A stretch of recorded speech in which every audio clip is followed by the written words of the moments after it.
네, 귀한 예배 잘 나오셨습니다. 우리 앞뒤 좌우로 인사하겠습니다. 사랑합니다. 축복합니다. 인사합니다. 네, 우리 한 번 더 인사합니다. 제가 더 많이 사랑하겠습니다. 인사하겠습니다. 네, 감사합니다. 오늘 본문의 말씀으로 시선이 신앙을 결정합니다 라는 제목으로 귀한 말씀 증거하도록 하겠습니다.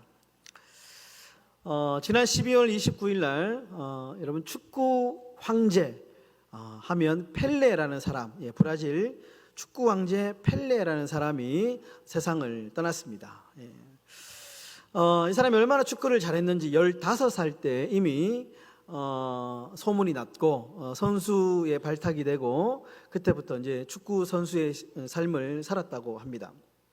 근데 집이 너무 가난했다고 합니다. 집이 얼마나 가난했는지 축구공 하나를 살 돈이 없어가지고 집에 있는 양말을 말아가지고 공처럼 이렇게 차면서 축구를 했다고 합니다. 그런데 이 펠레에게는 한 가지 아주 큰 축구 선수로서의 약점이 있었는데 뭐냐 하면 시력이 좋지 않았다고 합니다. 근시를 가지고 있었는데 악성 근시였다고 합니다. 그런데 눈이 잘 보이지 않는데 시력이 이렇게 나쁜데 어떻게 축구 황제라고 하는 별명을 얻을 수 있었을까? 어떻게 그 축구를 잘할 수 있었을까? 그 인터뷰를 한 내용이 있는데요. 인터뷰에서 이 펠레가 이렇게 이야기를 합니다. 저는 이 근시 때문에 한 번 더 축구를 하는데 지장을 받지 않았습니다. 그 이유가 뭐냐면 저에게는 이 말초적인 감각적인 시력이 발달되어 있었기 때문에 눈이 잘 보이지 않은 것은 저에게는 큰 어려움이 아니었습니다. 그러니까 말초적인 감각, 그러니까 집중력이라고 하죠. 쉽게 얘기하면 정신적인 눈이라고 합니다. 그러니까 육안으로 보지 않는 어떤 아주 이 집중력이 좋았기 때문에 그에게 있어서 이 근시는 그렇게 중요하지 않았다. 뭐 이제 예를 들면 영화라든지 어떤 이제 그런 거 보면 눈을 감고 이렇게 그 어떤 보지 않는 상태에서 이렇게 뭐 칼 막 실력도 있기도 하고 뭐 이런 거 있지 않습니까? 보지 않고 뭐 이제 대상을 이렇게 하는 것들, 이게 아마 눈을 감지만 말초적인 신경, 정신적인 눈이 발달되어 있기 때문에 그렇다라는 것이죠. 그러니까 정신적인 눈이 열리니까 자신의 한계, 그 근시를 극복할 수 있었다라는 것입니다. 여러분, 우리가 무엇을 바라보느냐, 이것은 매우 중요한데요. 우리 인간이라고 하는 용어를 헬라어로 안드로포스라고 합니다. 안드로포스. 이 안드로포스라는 뜻이 뭐냐 하면 바라보는 존재다라는 것입니다. 그렇죠. 인간은 끊임없이 바라보는 존재고, 그리고 그 바라보는 대상에 따라서 영향을 받는 존재입니다. 지금도 저는 이제 여러분들을 바라보고 있고, 여러분들은 저를 바라보고 있고, 우리는 끊임없이 바라보는 존재이죠. 그리고 그 바라보는 대상에 따라서 우리가 영향을 받는다라는 것입니다. 그럼 마태복음 6장 22절과 23절에 예수님도 이 시선, 바라보는 것이 얼마나 중요한지 이렇게 말씀합니다. 눈은 몸의 등불이다, 이렇게 얘기합니다. 눈은 몸의 등불이다. 그래서 이 눈이 성하면 온 몸이 밝을 것이고, 눈이 나쁘면 온몸이 어두울 것이다. 그렇게 얘기합니다. 그러니까 눈이 얼마나 중요한지, 보는 것이 얼마나 중요한지 등불과도 같다, 이렇게 예수님께서 말씀을 하셨습니다. 그러니까 시선에 영향을 받는 존재다. 시선에 영향을 받는 존재다, 그런 말이죠. 여러분, 2차 세계대전 당시에 한 젊은 병사와 결혼한 여인이 한 명 있었습니다. 그래서 이 젊은 병사가 캘리포니아 사막에서 이제 이 발령을 받고 그곳으로 이제 가서 사막에서 살게 된 것입니다. 근데 여러분, 사막에 살면 어떨까요? 불편하죠. 너무 힘이 듭니다. 이제 갓 결혼한 이 여인이 신혼인데 얼마나 힘이 들겠습니까? 사람도 없고 이 삭막한 사막에서 살다 보니까 너무 힘이 듭니다. 그래서 자신의 친정 어머니에게 이렇게 편지를 씁니다. 어머니, 저는 집으로 돌아가겠습니다. 이 메마른 사막이 너무 싫습니다. 너무 끔찍합니다. 이렇게 어머니에게 이제 편지를 쓰게 됩니다. 이제 어머니가 답장이 왔는데 어머니가 이렇게 짧은 글로 답장을 썼습니다. 두 사람이 감옥의 철장을 내다보고 있었다. 한 사람은 진흙을 보았고 한 사람은 별을 보았다. 그러니까 두 사람이 감옥 안에 있는데 한 사람은 땅 밑에 있는 진흙을 보았고 한 사람은 창살 너머의 별을 보았다. 이렇게 짤막한 답을 보낸 겁니다. 근데 의미가 있는 것이죠. 그 딸이 어머니가 보낸 이 편지의 의미를 깨닫고 그때부터 사막에 떠 있는 별을 보기 시작했습니다. 사막에서는 별이 굉장히 또렷하게 보이고 많이 보이고 아름답게 보인다 그러죠. 별을 보면서 그가 글을 쓰기 시작합니다. 그리고 사막에 있는 선인장을 연구하기 시작합니다. 그리고 그 사막에 살고 있는 부족들의 삶, 문화를 연구하기 시작하면서 자신이 이 사막에서 겪었던 삶을 책으로 엮어내게 됩니다. 그리고 그 책을 냈고 그 책은 아주 유명한 베스트셀러가 되었다라는 얘기입니다. 그럼 이처럼 무엇을 바라보고 사느냐, 우리의 시선이 어디에 머무르고 있느냐라고 하는 것은 매우 중요하다라는 것이죠. 여러분, 오늘 본문은 우리가 너무나도 잘 알고 있는 바로의 추격 사건이 기록되어 있습니다. 여러분 10절에서 우리가 눈여겨봐야 될 표현이 있는데요. 우리 14장 10절의 말씀을 우리 다 같이 한 목소리로 읽어보도록 하겠습니다. 다 같이 읽겠습니다. 시작. 바로가 가까이 올 때에 이스라엘 자손이 눈을 들어 본즉 애굽 사람들이 자기들 뒤에 이른지라. 이스라엘 자손이 심히 두려워하여 여호와께 부르짖고. 여러분 여기서 중요한 표현이 눈을 들어 본즉. 여러분 이스라엘 자손들이 지금 무엇을 보았냐? 자신들의 뒤를 쫓고 있는 애굽의 병사들을 보았다 이렇게 표현합니다. 여러분 출애굽할 당시에 이스라엘 백성들이 얼마나 가슴에 부푼 기대감이 있었겠습니까? 이제 오랫동안 노예의 삶을 탈출하고 이제 자유의 몸이 되었습니다. 이제 가나안이라고 하는 땅을 향해서 부푼 가슴을 안고 걸어가고 있었습니다. 그런데 애굽의 군대를 바라보는 순간 그들의 그 기대에 찬 눈초리가 두려움과 공포로 바뀝니다. 죽음의 공포가 결국에는 어떻게 되느냐? 모세를 향한 원망으로 돌아가게 됩니다. 14장 11절에 보시면 이렇게 백성들이 모세를 향하여 원망하는데 애굽에 매장지가 없어서 당신이 우리를 이끌어내어 이 광야에서 죽게 하느냐. 그러니까 그 두려움과 공포가 얼마나 큰지 하나님께 처음에 기도하거든요. 근데 하나님께 기도했지만 이 해소가 되지 않는 겁니다. 그러니까 자신들의 공포, 원망을 풀어야 할 대상을 찾는데 누구를 찾느냐? 옆에 있는 지도자 모세와 아론에게 원망을 쏟기 시작합니다. 매장지가 없어서 이 사막에서 우리를 매장시키려고 하느냐 하면서 원망을 토해내기 시작합니다. 이 말은 무슨 말이냐 하면 이들이 느꼈던 두려움과 공포가 얼마나 큰 거냐, 그것을 이야기하고 있는 것이죠. 그럼 자유의 몸이 되었다는 기쁨과 환희에 찬 모습은 어디에 또 볼 수 없어 사라지고 말았습니다. 모든 것은 이 모세를 향한 원망으로 바뀌게 됩니다. 여러분 그런데 똑같은 상황을 맞이하고 있는 모세, 이 모세의 말은 달랐습니다. 똑같은 상황인데도 불구하고 모세의 말은 이 백성들의 말과는 전혀 다른데요. 우리 14장 13절과 14절의 말씀, 14장 13절과 14절의 말씀 우리 다 같이 한번 읽어보도록 하겠습니다. 시작. 모세가 백성에게 이르되 너희는 두려워하지 말고 가만히 서서 여호와께서 오늘 너희를 위하여 행하시는 구원을 보라. 너희가 오늘 본 애굽 사람을 영원히 다시 보지 아니하리라. 여호와께서 너희를 위하여 싸우시리니 너희는 가만히 있으리라. 아멘. 모세가 이렇게 말해요. 두려워하지 말고 무엇을 보라고 말합니까? 구원을 보라. 이스라엘 백성들은 자신들을 쫓아오고 있는 애굽 군대를 바라보고 있는데 모세의 눈은 어디를 바라보냐 하면 구원을 바라보고 있다는, 하나님을 바라보고 있다라는 겁니다. 똑같은 상황입니다. 똑같은 상황 가운데 두렵게 하는 애굽을 보지 말고 여호와께서 행하시는 구원을 보라. 구원을 보라. 그렇게 말씀하고 있다는 것이죠. 여러분, 왜 이런 차이가 나는 것입니까? 그것은 바로 시선의 차이다라는 겁니다. 시선. 무엇을 바라보고 있느냐. 시선에 따라서 우리의 삶의 해석이 달라진다라는 겁니다. 이스라엘 백성들은 자신들을 죽이려고 달려오는 애굽의 군대를 보았기 때문에 그들의 해석이 부정적이죠.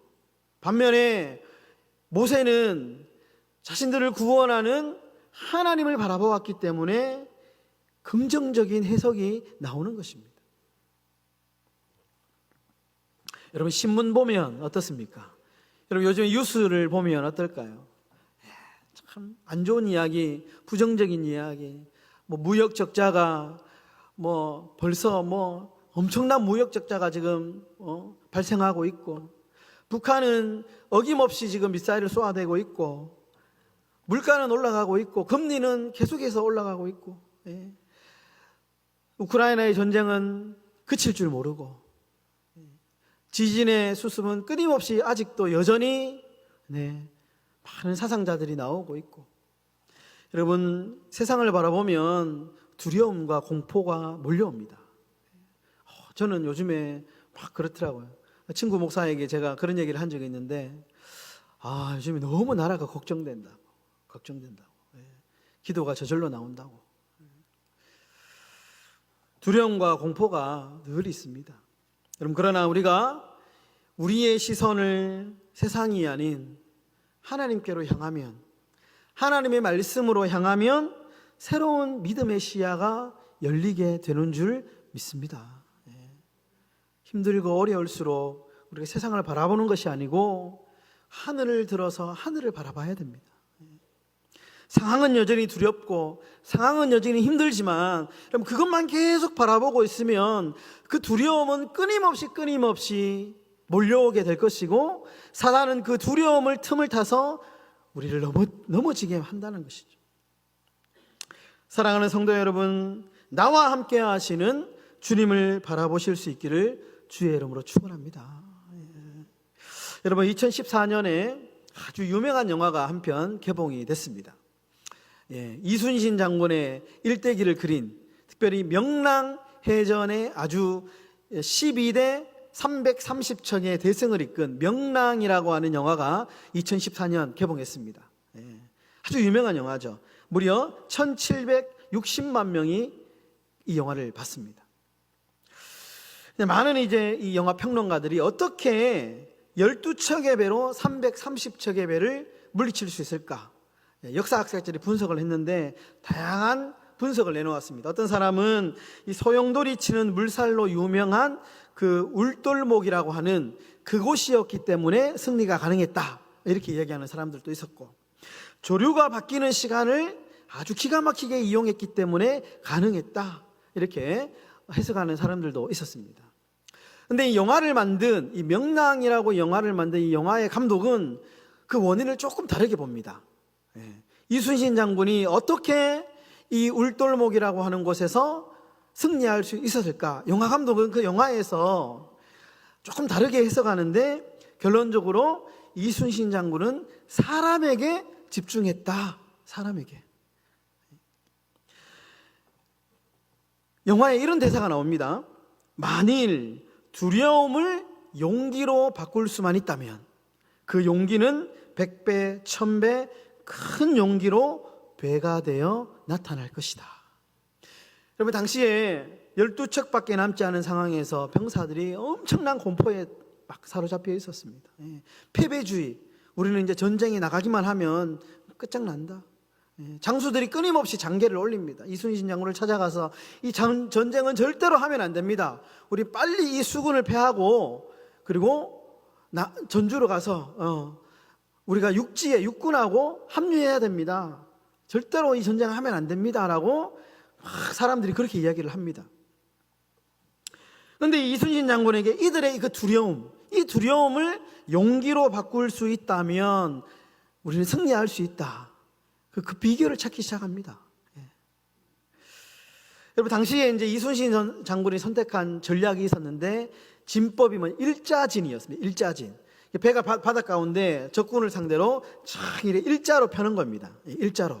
어김없이 이제 전투에 나갔고, 명랑이라고 하는 이 명랑, 이 바닷가에 나갔는데 일자진을 딱 펴니다. 그런데 문제는 이 병사들이 얼마나 두려운지 이 장군들이 이 이순신 장군의 배를 놔두고 다 뒤로 물러나는 겁니다. 다 뒤로 빠지는 겁니다. 도망가는 거죠. 이제 이 뒤에 빠져 있는 배를 불러들이기 위해서는 초역이라고 하는 것이 있는데, 초역이를 딱 세우면 이제 대장선으로 다 와야 됩니다. 그런데 이순신 장군이 알고 있었습니다. 저들이 공포에 휩싸여 있기 때문에 이 초역이를 세운다고 해도 이들이 오지 않을 것은 알고 있었습니다. 그래서 이순신 장군이 선택한 방법은 희생이었습니다. 희생. 저들을 부르는 것이 아니고, 대장선인 내가 죽을 각오를 하고 싸워야 되겠다, 그렇게 각오하고 앞으로 오는 왜군들을 상대로 싸우게 됩니다. 그런데 그 싸우는 모습을 보고 나머지 배들이 용기를 가지게 되죠. 끊임없이 사투를 벌이고 있는 그 대장선에 용기를 갖게 됩니다. 두려움이 한순간에 용기로 바뀝니다. 그래서 그 명랑 해전을 승리로 이끌게 되었다라는 겁니다. 여러분, 이순신 장군과 부하 장군들이 바라보는 관점이 달랐습니다. 시선이 달랐습니다. 이순신 장군은 부하 장수들의 두려움이 용기로 바뀔 수만 있다면 승리할 수 있다. 관심, 시선이 사람에게 있었습니다. 그것을 이루기 위해서 목숨을 내걸고 혼자 처절한 싸움을 했다라는 것이죠. 여러분, 이처럼 무엇을 바라보느냐의 차이는 엄청난 결과를 가지고 오게 된다라는 겁니다. 여러분, 히브리서 기자는 히브리서 12장 2절에 이렇게 말씀합니다. 믿음의 주여 온전케 하시는 이인 예수를 바라보라. 여러분, 우리 삶의 온전함, 울퉁불퉁하고 갈라져 있고 두려움과 걱정에 쌓여있는 우리의 삶이 온전한 삶을 만들고 싶다면 우리 예수 그리스도를 바라봐야 된다. 예수 그리스도를 바라봐라. 그렇게 지금 히브리서 기자는 우리에게 권면하고 있다라는 것입니다. 이런 미국 미시건주에 가면 앤아버라는 곳에 박물관이 하나 있는데요, 아주 재미있는 박물관입니다. 이름은 실패 박물관입니다. 실패. 말 그대로 전시된 제품들은 상품으로 가지 못하고 이제 발명을 하다가 실패한 물건을 전시한 박물관입니다. 그런데 재미있는 사실은 관광객이 많이 오는데 그 중에 기업의 경영진들이 많이 온답니다. 왜냐하면 이 실패 박물관은 실패 박물관이기도 하지만 동시에 도전 박물관이기 때문에 그렇습니다. 이 실패를 보고 어떻게 실패했는지, 왜 실패했는지 이 원인을 분석을 하는 것이죠. 그리고 도전을 하는 겁니다. 그렇게 하면 실패한 제품들을 보면서 새로운 아이디어를 얻을 수 있기 때문에 그렇다는 겁니다. 여러분, 실패 박물관을 실패의 관점으로 보면 정말 말 그대로 실패 박물관에 불과합니다. 그러나 도전의 관점으로 바라보면 그 사람에게는 도전 박물관이 되는 것이죠. 여러분, 천재 발명가 토마스 에디슨 이런 말을 했습니다. 나는 실패한 것이 아니다. 나는 효과가 없는 만 개의 방법을 발견한 것뿐이다. 여러분, 에디슨이 이 전구를 발명하기 전에 10,000번의 시행착오를 겪었다고 합니다. 10,000번.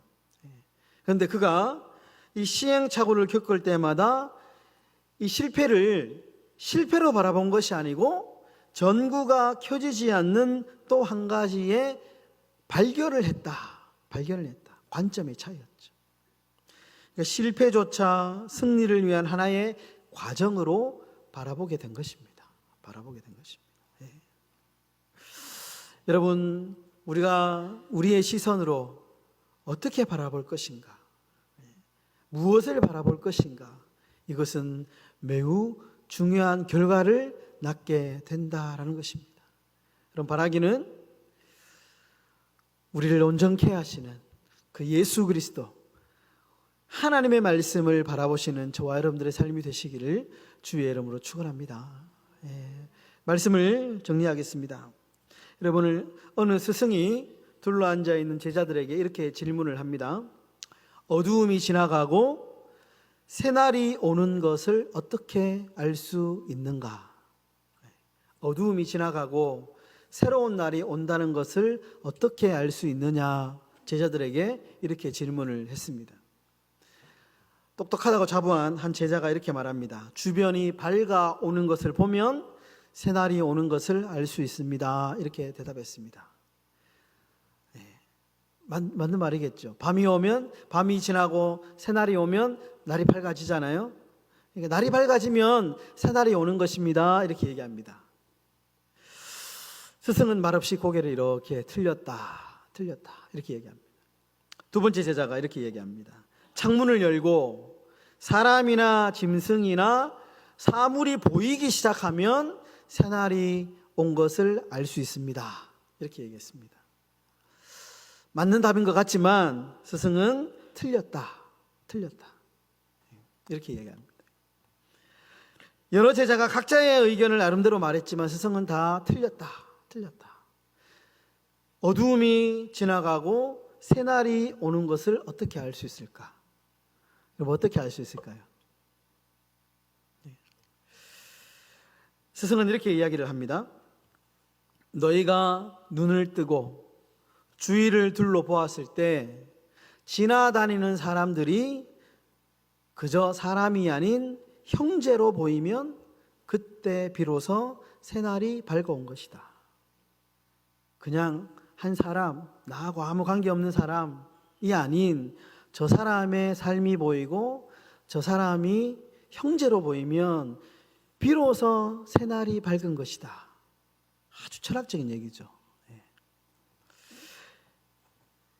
여러분, 눈이 열려서 모든 사람이 그냥 사람으로만 보이지 않고 형제로 보여 사랑을 느낄 수 있을 때 우리 마음에 비로소 새날이 밝아온다라고 하는 아주 깊이 있는 말입니다. 여러분, 신앙생활은 그런 것이죠. 신앙생활은 그저 매주일마다 교회에 와서 예배를 드리는 것도 너무 의미 있고 귀하고 값진 일이지만 그 너머에 있는 새로움을 우리가 경험하는 겁니다. 새로운 시선을 뜨는 겁니다. 그래서 신앙생활이라고 하는 것은 끊임없이 우리의 시선을, 세상으로 향해 있는 우리의 시선을 예수 그리스도께로 맞추는 훈련이 바로 신앙생활입니다. 여러분, 일주일 동안 살면서 세상을 늘 바라보지 않습니까? 한 주일 와서 무엇을 하느냐, 여기 와서 오롯이 하나님만 바라보는 훈련하는 겁니다. 평생 동안 현상만 보지 않고 눈에 보이는 그것대로만 보지 않고 그 이면에 있는 현상과 문제의 배후 뒤에 있는 하나님의 손길을 바라보는 훈련입니다. 이것이 우리의 신앙생활이 되어야 된다라는 것입니다. 여러분, 보는 것이 차이를 만듭니다. 보는 것이. 여러분, 시선이 우리의 신앙을 결정합니다. 여기 앉아 계신 우리 사랑하는 행복한 교회 모든 성도님들, 믿음의 눈이 열리기를 바랍니다. 믿음의 눈. 그래서 그 현상, 단지 육신의 눈에 보이는 현상, 육신의 눈에 보이는 문제 너머에 있는, 그리고 그 깊이에 있는 하나님의 뜻, 하나님의 시선, 그것을 발견하는, 그래서 성숙해지는 저와 여러분들의 삶이 되시기를 주님의 이름으로 축복합니다.